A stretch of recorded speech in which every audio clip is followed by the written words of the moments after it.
kayak apa? Itu meeting deh kayak. Enggak, udah pas. Oh, udah pas. Kayak yang itu tuh podcastnya Ari Kriting. Tahu nggak? Tahu yang apa titik kumpul kan? Iya, titik kumpul. Titik kumpul. Kita titik temu aja. Titik ngopi, titik temu. Titik temu kan. Udah ngerekam itu. Sambil santai aja.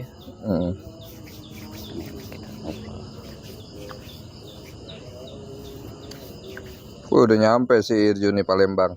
Udah nyampe. Itu lagi main aja.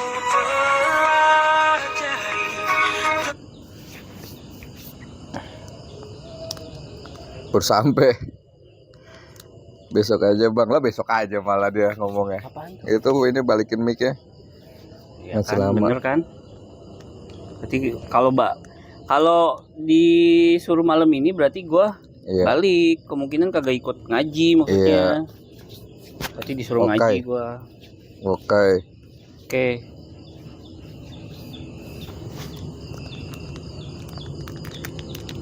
Itu tergantung yang punya.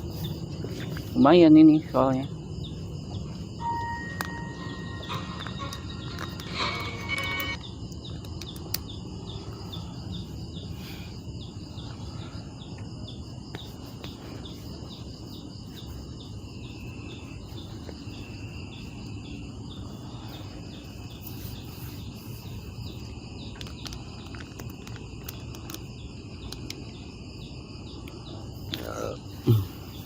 Oke, sampai kuota apa?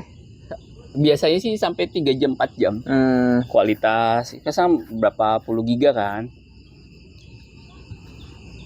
Waktu gua pakai HP ini aja ngerekam tuh lama. Lumayan sampai 3 jam mah. Lama, Pak. HP ya kayak ente 128 giga bukan? Lupa. 128 biasanya. Lumayan buat bikin video. Bisa lama.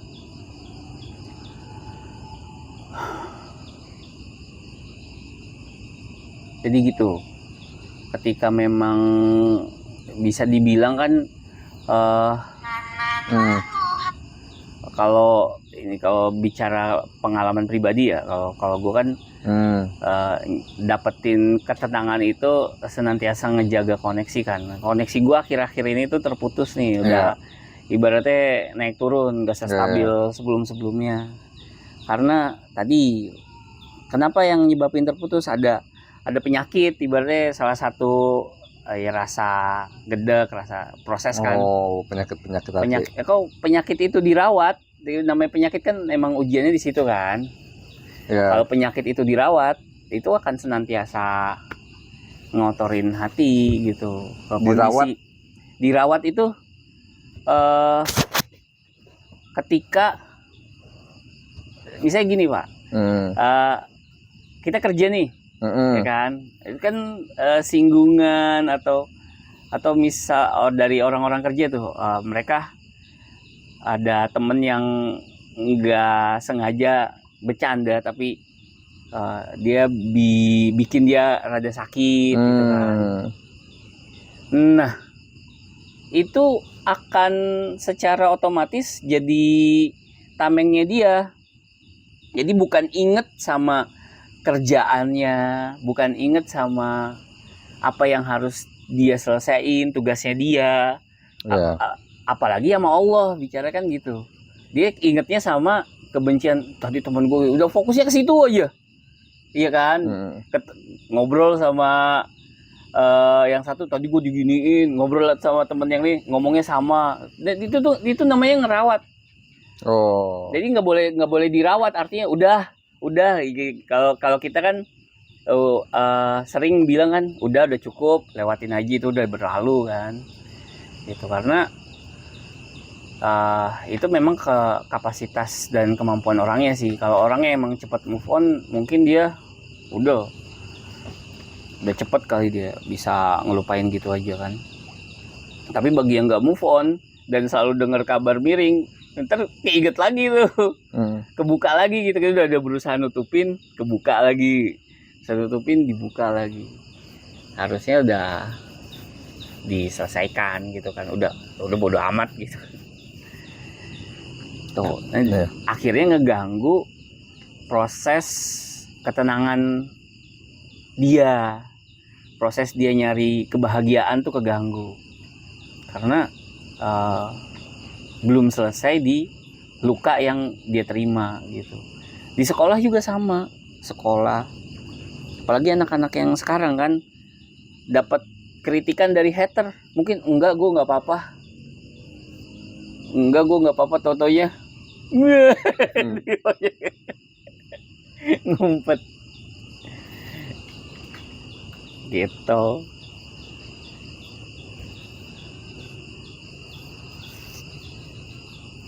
Kalau gimana? Haters itu seberapa besar dampaknya buat nyakitin kita sebenarnya?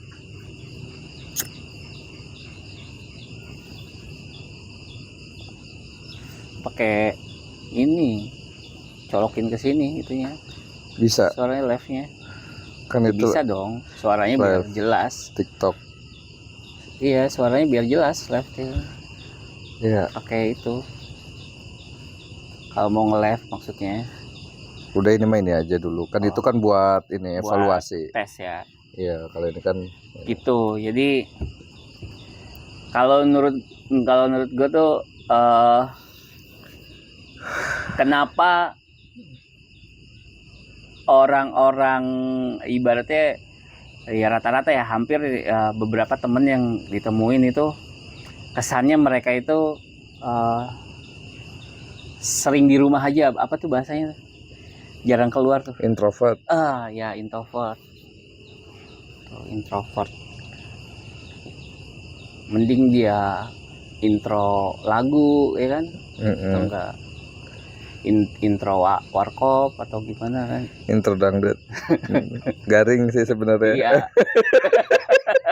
Tapi kan seenggaknya ada usaha. Iya, gitu.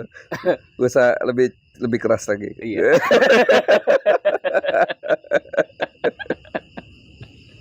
Ya, Gitu. seenggaknya udah mencoba. Seenggaknya nyoba.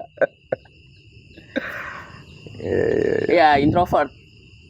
Karena tadi dia memupuk luka-luka, dia ngerawat luka-luka itu, gitu.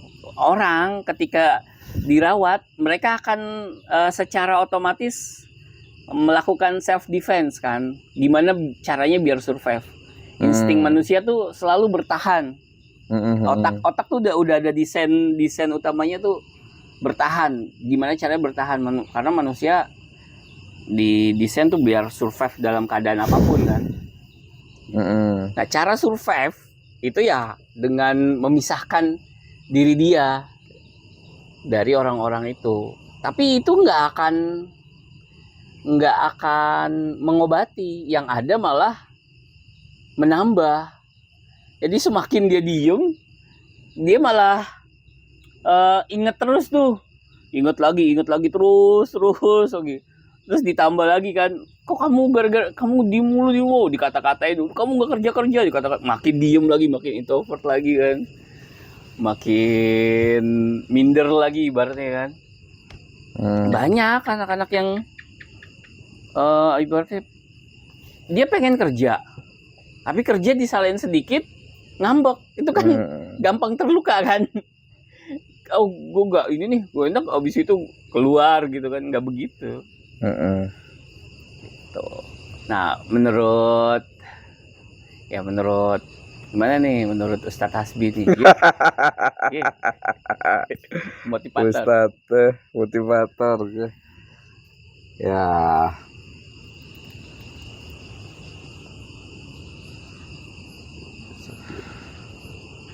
Nah kan mumpung nyambut Ramadan kan kita, sebelum balik ke fitrah itu akan terharang sama tameng yang kita bentuk sendiri dengan luka-luka yang ada. Pokoknya gue sakit hati banget sama dia ngomong kayak gitu. Gue kesel banget. Dia udah nolak gue kesel sama dia. Pikirannya tuh si dia aja kan, dia dia hanya dia. Gitu. Itu teman-teman. Ya, kalau menurut saya, iya, menurut saya sih simple, nggak muat ya. Gimana dia harus jauh gini? Cuma suaranya ntar. Udah gini ya. Nah itu kenapa begitu? Google kepencet.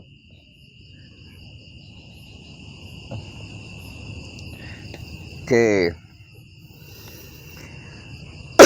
Apa tadi otak tuh punya mekanisme Survive.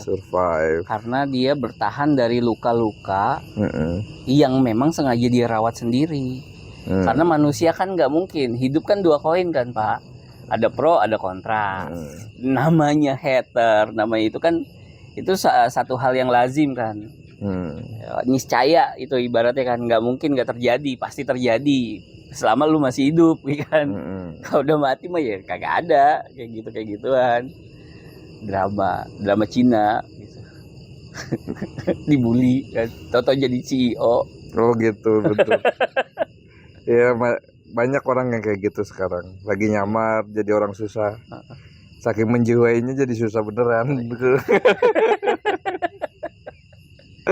Akhirnya sampai kehilangan identitas dan susah beneran dia.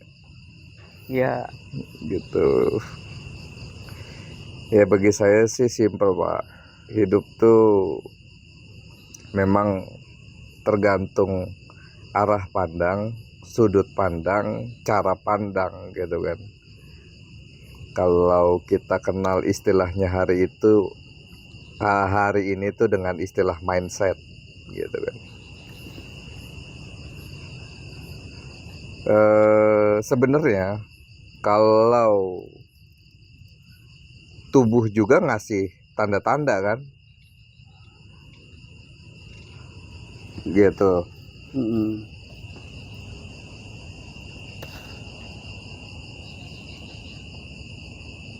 Ya tubuh juga ngasih tanda-tanda, gitu. Tubuh juga ngasih tanda-tanda bahwa ketika kita lagi stres, maka kadar asam lambung di lambung kita akan lebih banyak gitu. Hormon stres itu sebenarnya energi gitu.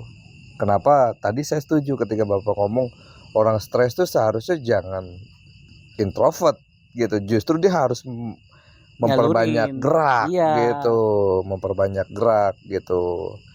Sehingga ketika dia bergerak itu merupakan self defense yang membuat dia keluar dari masalah yang dialami gitu kan. Dan itu hanya bisa dilihat atau dirasakan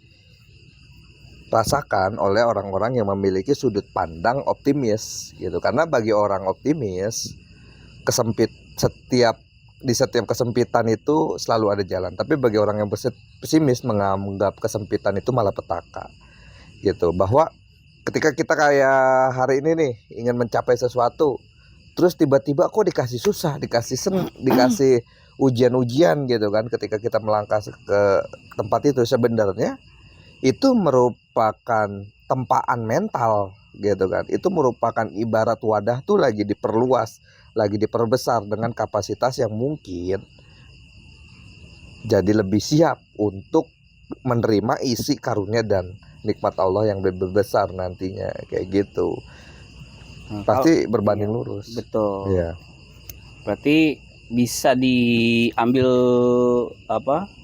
satu kata itu ditrust, yakin. Atau bahasa umumnya tuh iman. Ya. Nah, ini betul. Pas banget nih momen-momen kita menjelang Ramadan nih kan. Imanan wahtisaban ya kan. Ibaratnya memperdalam keimanan dan menghisap. Nah, proses imanan wahtisaban tuh puasa tuh kan gitu tuh. Jadi kita ngehisap diri kita dulu, apakah yang dilakukan oleh orang lain yang membuat kita terluka apakah kita nggak pernah melukai itu gitu kan, melakukan itu kan.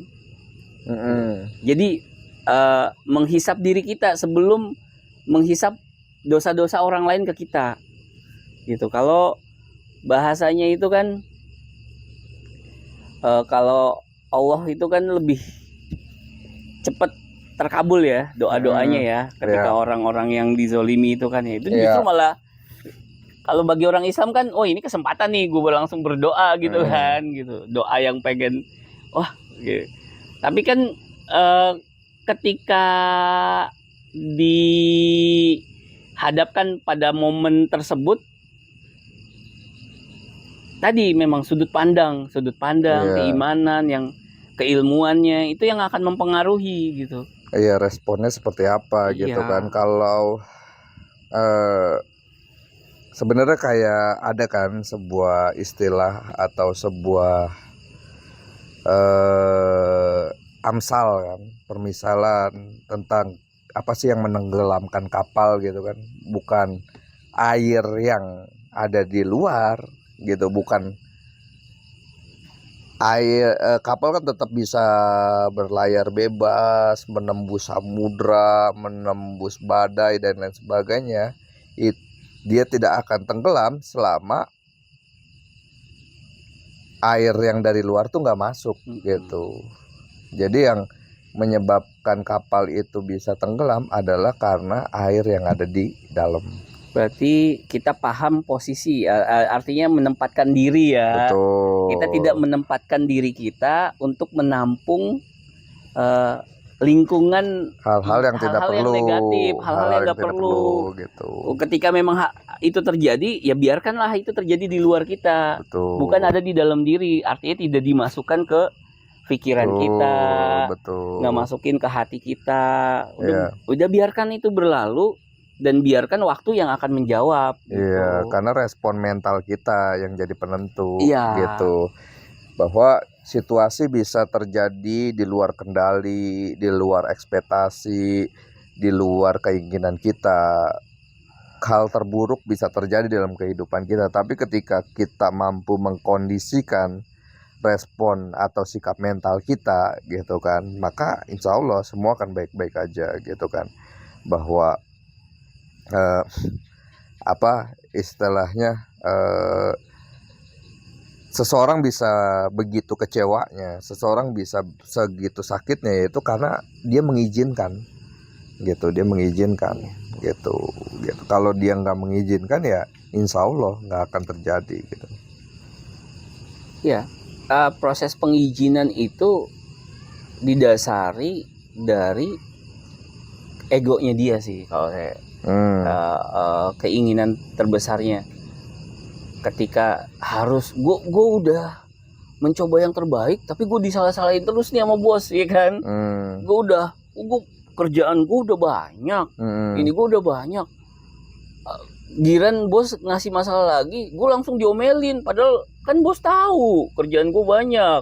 Kenapa gue diomelin? Gue udah berusaha maksimal mungkin ya kan. Kan akhirnya bukannya ke arah produktif untuk nyelesain itu, berpikir tekanan dari bosnya, akhirnya boro-boro kerjaannya selesai ya kan. Tadi tuh nggak nempatin diri, dia tenggelam, dia masukin air samudra itu ke ke dalam kapalnya dia sendiri ya. Udah tenggelam. Kalau udah tenggelam gitu udah repot memang. Betul, Pak.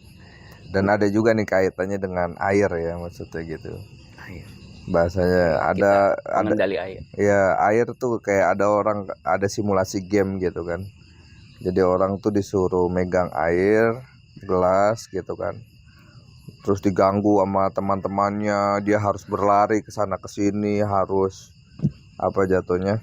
ke tempat yang susah dijangkau dengan langkah kaki gitu kan, naik turun tangga. Bagaimana caranya airnya nggak tumpah, airnya nggak tercampur bahkan kayak gitu. Nah itu kan simbol gitu kan, bahwa sebenarnya kita bisa gitu kan, seperti itu.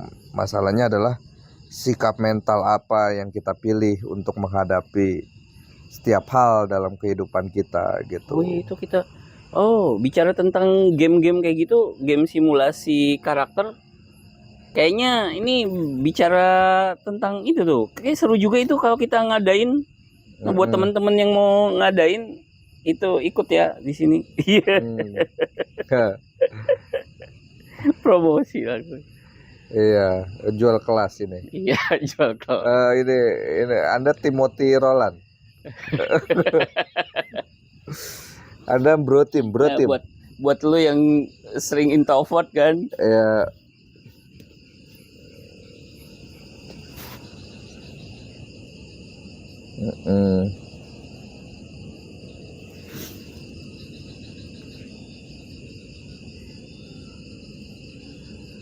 Udah 21 menit. Mantap ya. Iya, masih ini. Lumayan bening. Iya. Kualitasnya lumayan bagus. Ini udah. Muka lu ketutupan topi gelap. Oh gitu, nggak Iya. apa-apa. Ini gue pengen ini stop dulu lah. Oke. Nah, coba kita sampai sejam. Oke, sekarang kalau yang sekarang coba live Instagram. Sekarang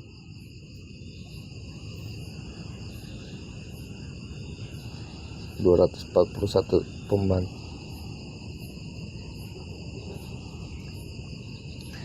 ini bicara tentang introvert. Apa sih introvert?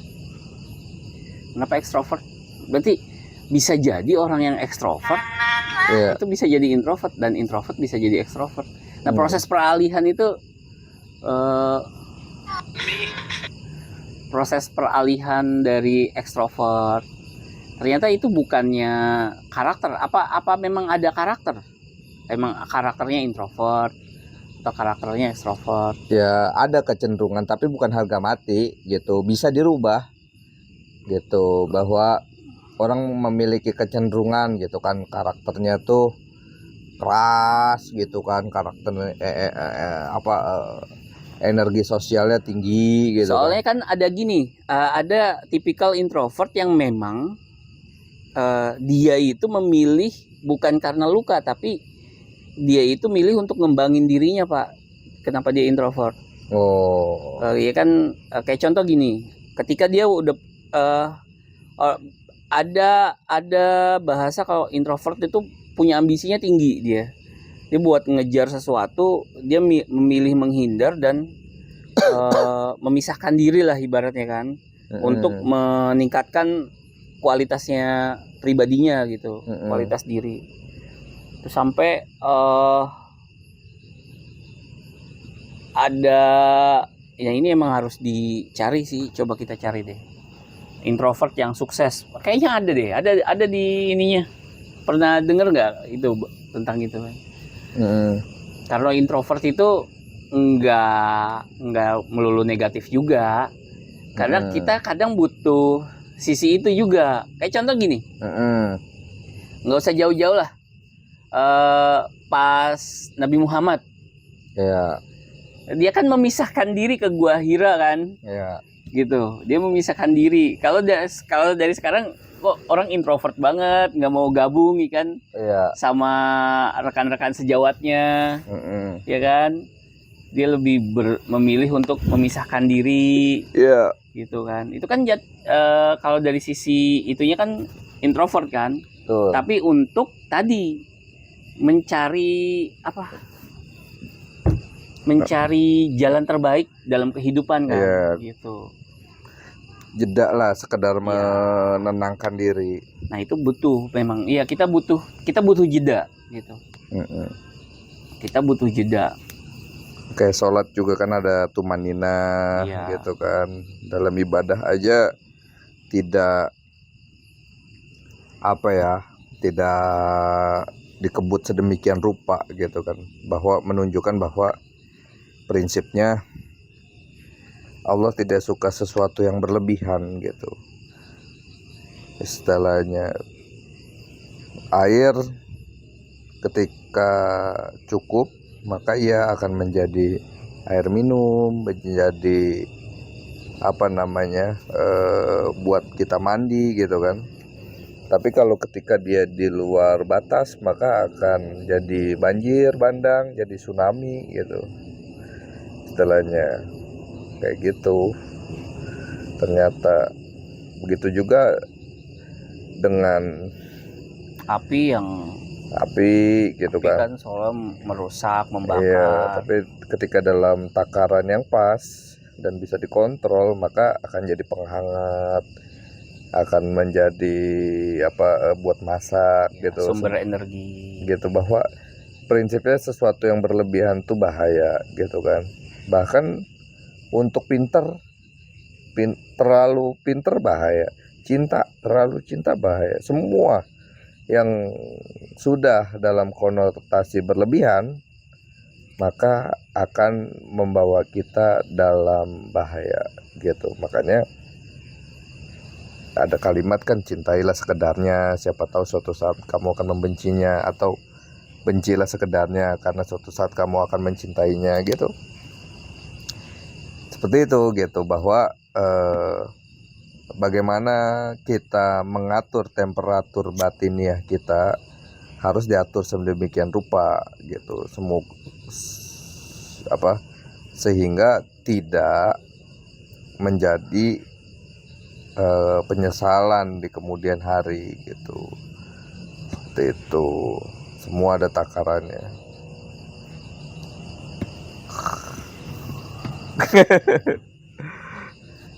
Kalau ini mah kagak ada yang ini dia. Kalau Di share lah. Instagram mah. Tadi ada yang nonton nggak tadi? Kalau yang TikTok banyak. Cuman sempet ini dia emang kagak boleh ngerokok kali, ketahuan. Oh, ngerokok. Iya, kalau lagi live nggak boleh ngerokok katanya. Oh, nggak boleh. Iya, jadi ketahuan. Oh, TikTok mah nggak bisa ya, live mah ya. Iya ya.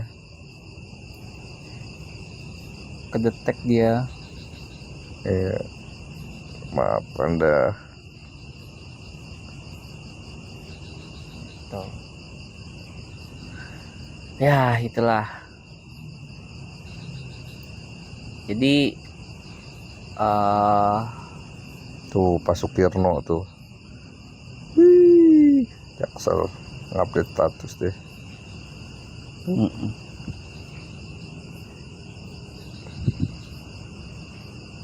Pak Sukirno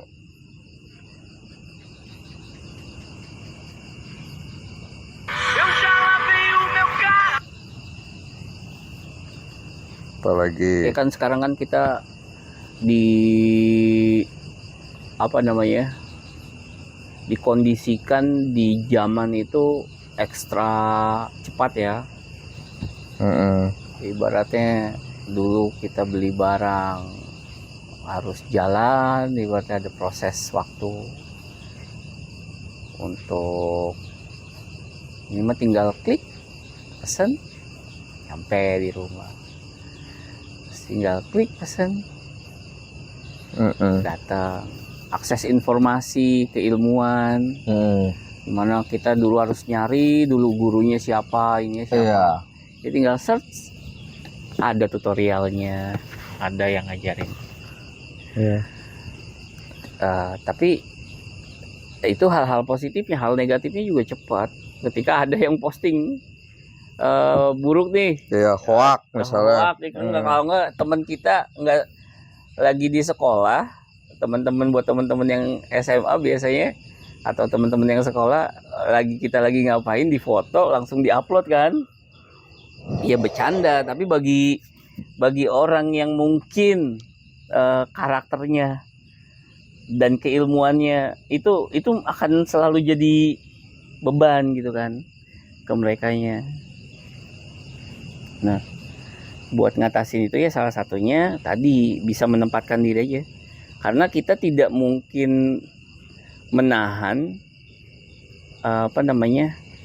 gelombang air. Kita nggak mungkin menahan terpaan angin ya kan. Itu memang secara alami akan terjadi. Itu kita nggak bisa membatasi hati orang, omongan orang, perilaku orang. Yang kita bisa batasi adalah sikap kita, gitu. Yang kita bisa atur adalah diri kita sendiri, gitu.